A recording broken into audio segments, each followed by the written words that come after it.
Hi, my name is Hisham Mundol. I'm Executive Director of the Children's Investment Fund Foundation. We are the world's largest philanthropy dedicated to children.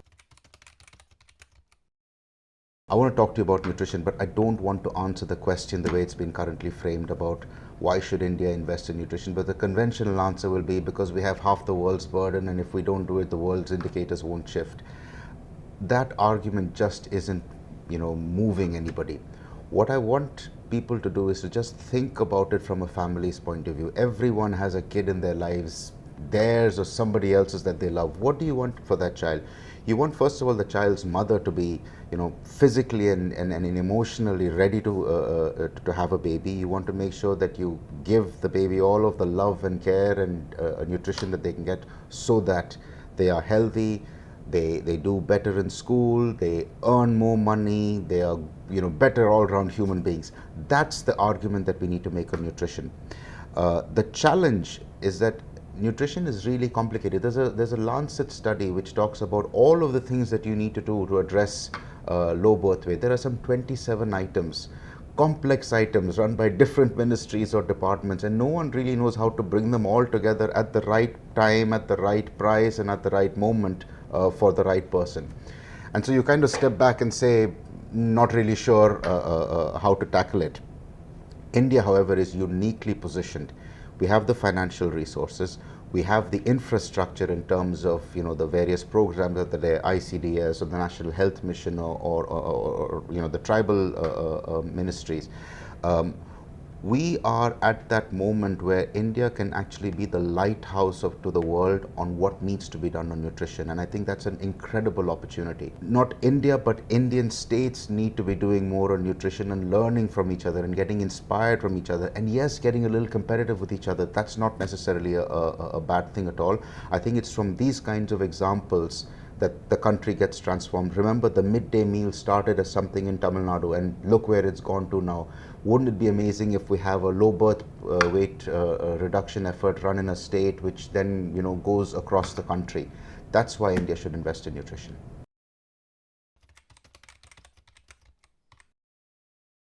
So what does India need to do about nutrition? I think at the very start, we just need to prioritize it. We need to understand why we need to address nutrition, and then we just need to prioritize. What does prioritization mean? Poshan Abhiyan is a fantastic initiative by the government. It symbolizes priority at the very highest level from the Prime Minister. That priority needs to be followed with a fully functional mission that cascades down to states. And it's amazing to see Niti Aayog's leadership on this. So you've got, in a sense, the foundations for that prioritization. The next stage is going to be almost as critical, which is, where is the data that needs to be generated to understand nutrition? Who's translating that data into language that stakeholders and political leadership and administrative leadership can understand?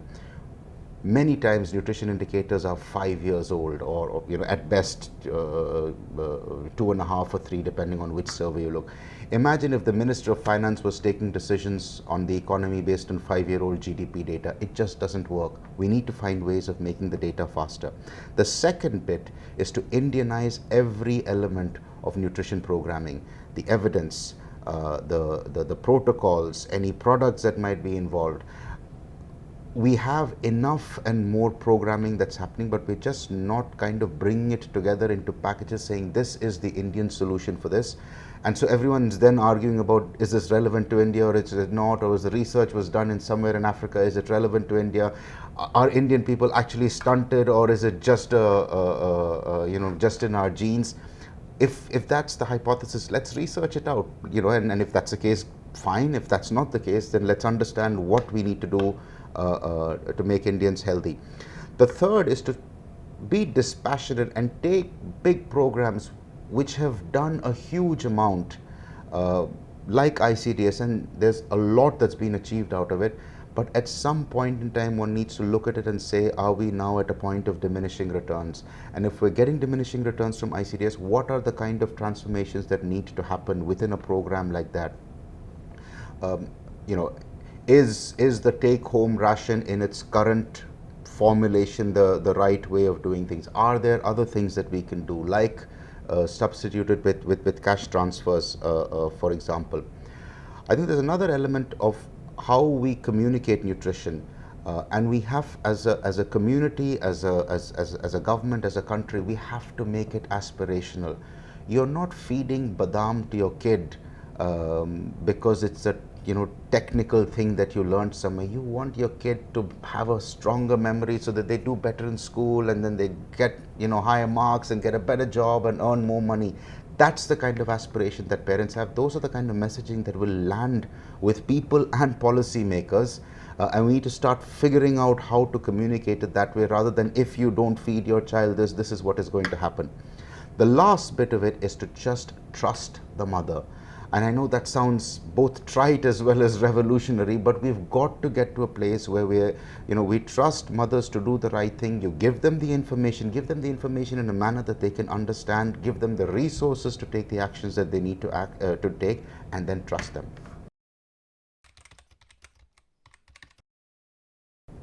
So the Children's Investment Fund Foundation has been active in nutrition programming in India for about 6 years now, and we partner a lot, both at state and central level. We partner with the Rajasthan government very closely and at the center.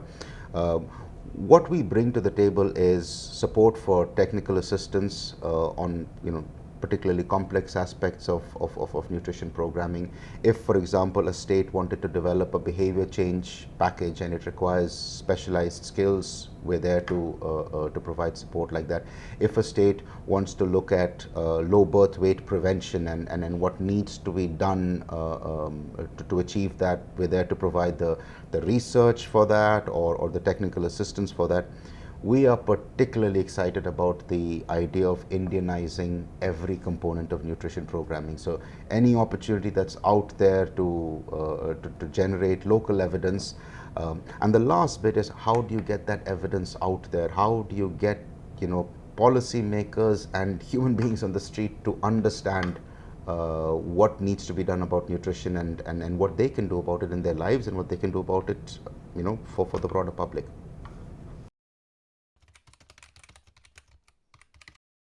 So I love the idea of the Outlook Portion series. Outlook's a magazine which I've read since I was in college, so to be able to feature in some manner in it is amazing personally, but critically to bring the issue of something like nutrition. What does this series achieve? First of all, it allows the community to break out of our bubble. Otherwise, we're the same set of guys who hang out in India Habitat Center and have the same statistics and feel equally sad about the same issues. And we're just not able to get a broader set of people to understand why nutrition is critical and what needs to be done about it.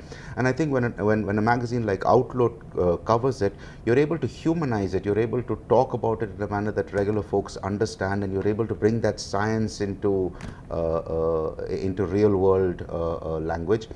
I want to particularly thank Basanta and the team at PCI, because they have been tireless in their effort to help us as a community break out of our own bubble, as I said.